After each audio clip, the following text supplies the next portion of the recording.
August 6th is the anniversary of Unity co-founder Myrtle Fillmore's birthday. She'd be a whopping 180 years old. And I wanted to highlight the person that really is the reason that we are all here today, that we have Unity churches around the country and around the world, and the person whose own experience with healing through positive prayer and affirmations and time in the silence created the foundation for Unity's teachings and the Unity movement. And it's funny because she actually never wanted the attention. She never wanted the spotlight on her. She only wanted the spotlight on the teachings and the healing power of prayer and meditation. And yet, here we are.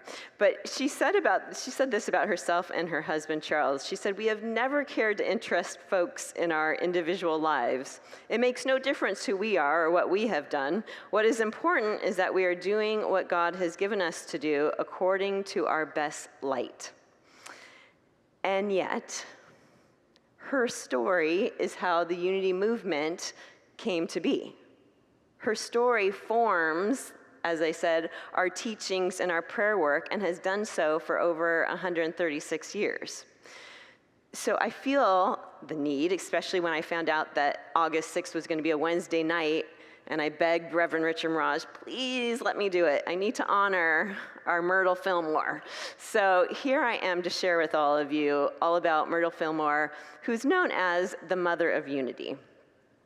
So Myrtle Fillmore was born on August 6th, 1845 in Pagetown, Ohio. Her birth name was Mary Carolyn Page. Myrtle was the nickname her father gave to her. She was one of his favorites. She was 7 of 9 kids, and she was one of the favorites, so she got Myrtle and it stuck. But the family was pretty strict Methodists, and they really frowned upon amusement. They really liked to be pretty serious. But every once in a while, they would do some dancing in their parlor, especially if the children, especially the older children, wanted to go out to a dance. The father would say no, and then he would start a dance in their own living room. Now, of course, if I was a teenager, I don't know that would make it for me, but it was a pretty, strict household, but they tried to have some fun every once in a while. But Myrtle, when she was young, she had a chronic respiratory issues. They believed she had tuberculosis pretty much all the time. She was considered invalid. The family would always say she's very delicate, she has to be protected, she can't overdo it. They really treated her like a little glass doll, if you will. And so the programming that she received growing up was that she was sick and weak. Now, she loved nature. She loved being out in nature, and she just felt like that's where she experienced God and saw God, because the earth was so beautiful and magical to her. And so it really did form her opinion of God being a loving God. And even when she went to Sunday school in the 1800s, where they were talking to the kids about hell, and she said, "I just don't believe it. I believe God is a loving God, and I don't believe in hell," even then, when she was a little girl. She went on to attend Oberlin College, which was pretty rare for women back then, and she became a teacher. But at the age of 29, she became really seriously ill. She had a very, pretty severe tuberculosis, malaria. Again, today we're not quite sure what we'd probably call that, but back in the day they said it was tuberculosis and malaria, and her doctors warned her that if she didn't find warmer weather, she may not live through another Ohio winter. So she moved at the age of 29 to Texas, and she opened up her own private school. And it was in Denison, Texas, that she meets Charles Fillmore, who is 9 years younger than her. I know, I like the oohs. And they meet at a literary club, which I think is adorable, because what other entertainment do you have in the 1800s? I don't know. So they go to this literary club where people, they sit around, they share books and poems. Sometimes they wrote short stories or poems that they read. And she's standing up and she's reading something, and he walks in and he sees her, and he knows immediately he's going to marry her. In fact, he later tells the story that he heard a voice within him say, "There's your wife, Charles." Now, she ended up moving to Missouri, and he, about a year later, moved to Colorado. But during that time, they were writing letters back and forth to each other. They loved, again, books and authors and poems, but also science. They talked a lot about science, even before they started to move around and write letters, they would walk and talk about science and literature. But in fact, they did get married March of 1881 in Clinton, Missouri. Now, I always think this must have been an interesting duo, because here she is at the time, very weak and sickly, and he had one leg that was 4 inches shorter than the other one, because he had been in an ice skating accident when he was 7. So to imagine this duo, right? Here she's very sick and weakly and ghastly white, and he's limping. But they make it through. The day after they get married, they take a train to Colorado. They were there for a few years. Then they go to Kansas City, Missouri, where the real estate market was booming at the time, and so Charles went into real estate. They eventually had 3 sons during this time, all of whom later on went on to be a big part of Unity and helped the Unity movement. But it's in the 1800s, mid-1800s, 1880s, I should say, that they began to follow a new movement called the metaphysical movement, or the New Thought movement. There was Emily Cady was one of their teachers. Ernest Holmes was one of their teachers. Mary Baker Eddy was someone that they corresponded with. And in 1886, at the age of 41, Myrtle goes to a lecture, a speech by Dr. E.B. Weeks. And that's where she hears the words, "I am a child of God, therefore I do not inherit sickness." I'm a child of God, therefore I do not inherit sickness. This is the first time in her life that she hears this idea that wholeness is her birthright. Because remember, her whole life she's been told she's sick and delicate. And she keeps looping this around and around in her head. And she tells people afterwards, friends and Charles, that was meant for me. When he said that, that was meant for me to hear. Now, of course, probably all of us have sat on a Sunday or a Wednesday night and said, what you said was just for me, right? So that's how she's feeling, right? She's like, that message was meant for me. She walks out of there a changed person. The Myrtle that walked in that night was not the Myrtle that walked out, that walked in, that walked out. Different people. Her life's changed. Charles walks out of there, and maybe some of you with partners can understand this. He wasn't impressed. He's like, I don't know, maybe. Now, he goes on to really study world religions and philosophy and how religion and science come together, the overlap there. So he's also starting to do some of this work that comes into become a foundation of Unity as well. But in that moment, he's not really sold. But Myrtle now is on fire. She takes this and she starts using this every single day. And she starts to realize that life is energy. And she starts thinking, well, how do we communicate with life? We talk. So I'm going to start talking, she says, to every part of my body. And that's exactly what she does. For 2 hours every day, she goes into the silence or meditation, and she asks her body for forgiveness. She blesses every body part. She gives thanks in advance for healing. She says this, I went to all the life centers in my body and spoke words of truth to them, words of strength and power. I asked their forgiveness for the foolish, ignorant course that I had pursued in the past. She asked her body for forgiveness for all the things that she had said to it. So it takes her 2 years of daily affirming this truth, for sitting in the silence, for knowing she doesn't inherit sickness, to know her wholeness, to bless her body, to speak kindly to her body, and even more so, to give thanks in advance. And she heals herself in 2 years. So now she's 43 years old. Well, there's no, Facebook, Instagram, TikTok back then, so she can't put out the news. But the neighbors notice. They start seeing Myrtle has a pep in her step.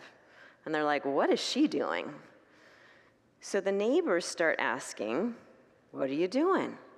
And suddenly now there's a line out their door because everyone wants to pray with Myrtle Fillmore in this new prayer method.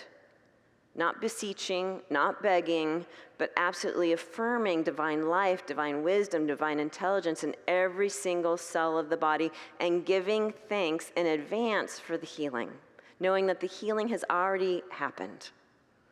That's a new way, it's a new thought. Now, of course, by this time, Charles is like, wow, okay, I see my wife has made a difference. He's on board, right? He has seen the change himself. And so they start to publish a monthly paper called the Red Papers, because it was printed on red paper, with a prayer that they asked people to sit down at the same time every night and read the affirmative prayer. They move to downtown, into an office in downtown Kansas City. This is now 1890. And they start the Society of Silent Help, which later on gets a name change to Silent Unity, a prayer service that to this day still exists. It's a 24-hour prayer service. Originally, they answered letters, then they installed telephone lines. Today, we even have an app, and you can still call. I looked this up because someone asked me, because during COVID, they had stopped, but over 135 years, 136 years, it was 24 hours a day, 7 days a week of prayer. And it still is now. So you can call, or you can write into the Be Unity app and have someone pray with you an affirmative, positive prayer, just as Myrtle started way back in 1890. And here's what's interesting. Silent Unity's motto is the light that shines for you. And the way it got its name was because of this 24 hours of prayer, some of the prayer workers would come in and they would see at night, the light in the room of where their other prayer Silent Unity workers were praying. And they started feeling like, wow, doesn't that symbolize what we're doing? This light that shines for you. And to this day, that's not only Silent Unity's motto, but on the campus at Unity Village, Unity headquarters in Lee Summit, Missouri, Unity Village outside of Kansas City, that building still has a light that shines 24 hours a day right over where those Silent Unity workers pray for millions of prayers every year. So the foundation of all this positive affirmative prayer was modeled after Myrtle herself and how she healed and changed her own life. Eventually, they go on to create lectures, first on Wednesday. This is why a lot of Unity churches have Wednesday night services, because originally they did Wednesday nights because they felt like people might want to go to their regular church on Sunday, and this was a supplement. And then they realized people really wanted this on Sundays as their spiritual nourishment during the week, so they started Sunday services as well. They grew to having students and eventually ordaining students as well, ministers. They had more and more publications. One of their first publications was called Wee Wisdom, a magazine for children. Growing up in Unity, I can remember getting my Wee Wisdom, and I absolutely loved it. It was just this sweet magazine, and it was all about, I think, seeing the goodness in our children and reminding them of that goodness. Myrtle had heard in a vision or a meditation one night, she saw herself surrounded by all these children, and she heard herself say, who should take care of these children? And then a voice replied, you are to take care of the children. This is your work. So she started a Sunday school class that met right before their Sunday services, and then Wee Wisdom magazine that started in 1893. And it wasn't even financially profitable. It wasn't even financially a great time to start a magazine, but she was very, very dedicated to the spiritual support of children, of giving spiritual tools to children, to comforting children, and it went out all across the country. Well, in the late summer, early fall of 1931, there was a couple months where Myrtle was directing her secretary to make sure everything was in order. On October 4th, beginning of October, she climbs 4 flights of stairs with lots of energy. She's in a cheery mood. She's up in the writer's room, because again, they have all these publications. And she says to one of the workers that she wants to make a change. And he says, well, that's fine. What kind of change do you want to make? And this is how she responds. She says, I believe that it would be easier for me to do the work that's ahead of me from the invisible plane. And he says, no, Myrtle, we need your help, your inspiration, your spiritual guidance here. And she just calmly smiles and said, you know you're going to have that anyway. So this woman who healed herself goes out a day or two later to the orchard and picks some fruit off the trees, and it's a damp day. She catches a cold. She goes to bed, and 2 days later, she makes her transition. It's October 6, 1931, at 86 years old, 45 years after that lecture. A woman who cured herself of chronic respiratory diseases, illnesses, being an invalid. Yeah. So she is now known as the Mother of Unity.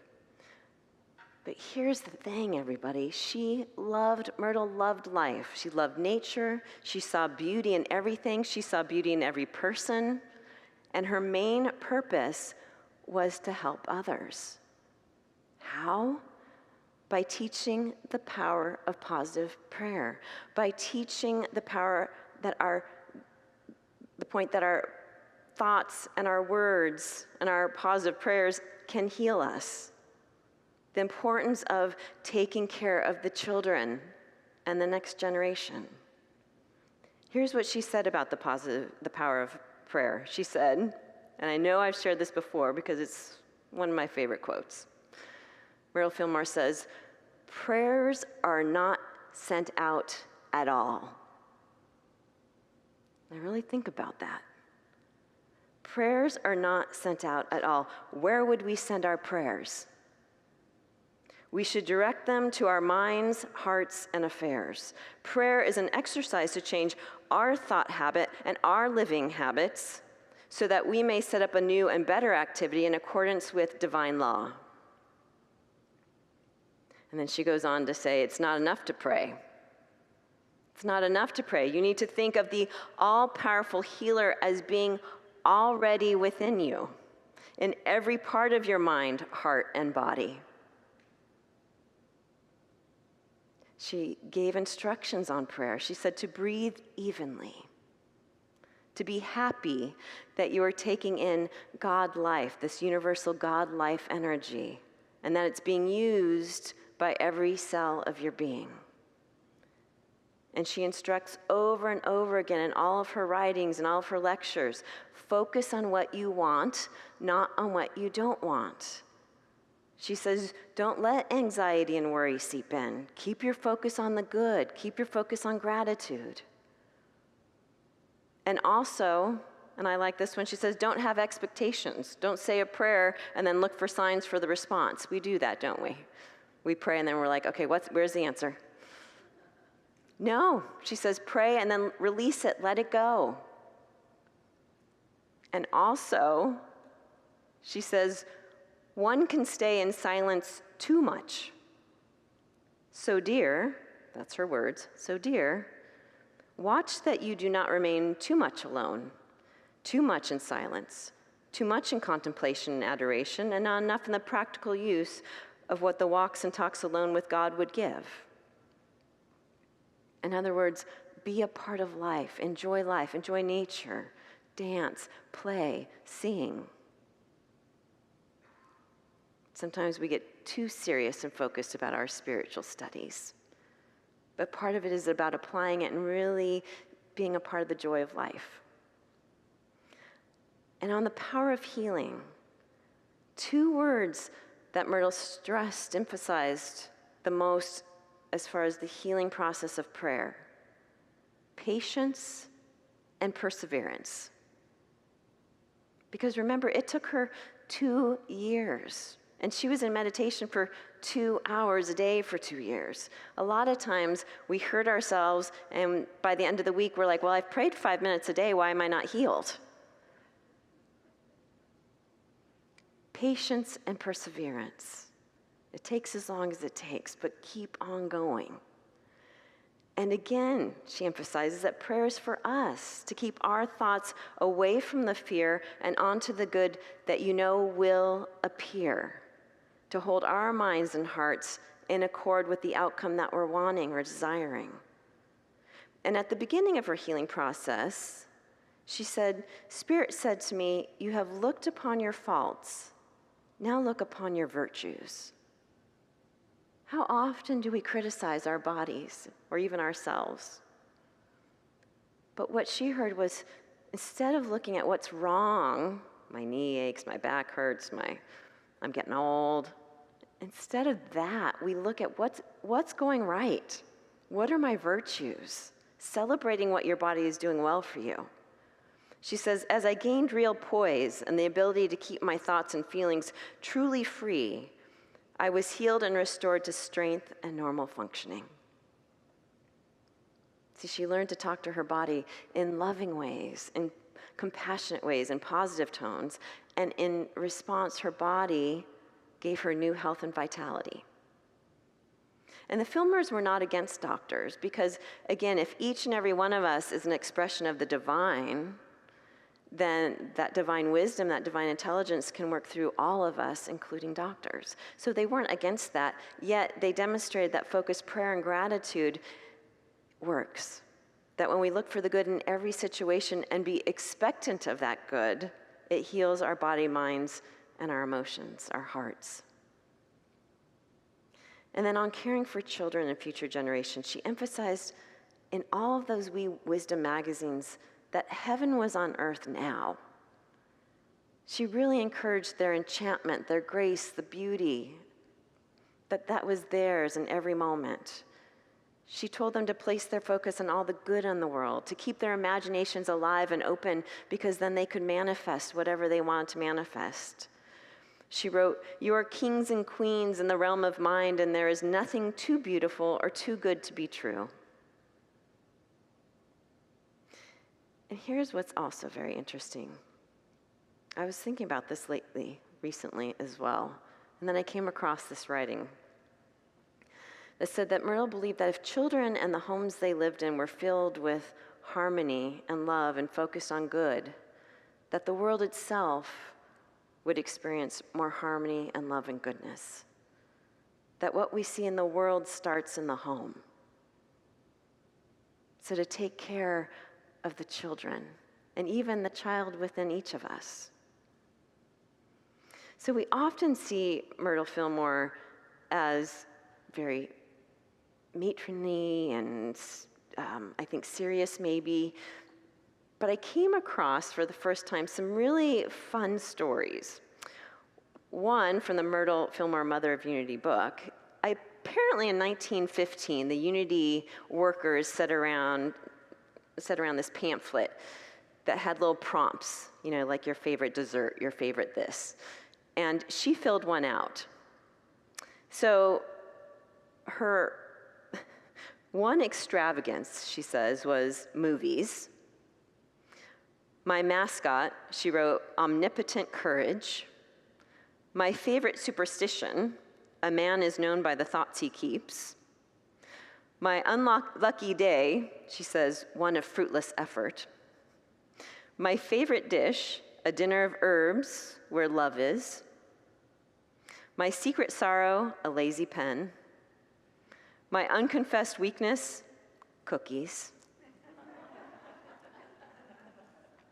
Same. There's also a description the first time she sees an airplane. I mean, isn't that amazing? She's putting the laundry outside of her home, and she looks up and she says a great fat fish was like circling, up in the sky. And she says it was amazing. She felt like she could yell and scream up to the people and wave and they'd see her. And she got really excited about this idea that she could fly from Missouri to California in one day and go be on the beaches of California. And then, in fact, one of her followers, fans in California said, I can do that, raised money, actually, for her to go to California. And then she said, well, maybe I don't want to do that. But she did want to take trips and fly around. And in fact, here's something interesting I also found. She said she wanted to visit Arizona one day. In the book, it says this. Oh, wait for this quote. It says, she glowingly described Arizona as a state coming into its own, and she praised its climate and pure air, and she talked of visiting one day. Clearly, they don't have the weather app back then, because then she wouldn't see it was 114 today. But I thought, how cool is that? Myrtle wanted to come visit Arizona. Myrtle Fillmore referred to herself as an executive of God, and she saw herself and her purpose as manifesting the perfection that an executive of God would demonstrate.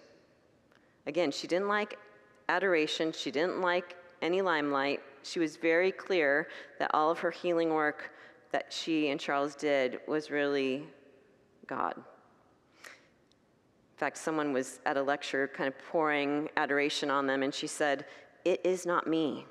I had nothing to do with it. It is not the Fillmores. It is the Christ. All praise to him. We are simply the channels." See, she knew that wherever we focus our attention, our consciousness, and when we do so, we put that consciousness on the Christ or that divine consciousness within each of us, then any of us can do the same as they were doing, as she did. This is what Jesus taught as well, right? What I can do, you can do. This is what they taught as well. You have that divine consciousness. Tap into it and use it. And in another book about Myrtle, in her own writings, actually I think this was from the Healing Letters, so her words, and it was about helping others. And she wrote this: "Think of God as everywhere present, light, love, peace, power, and life.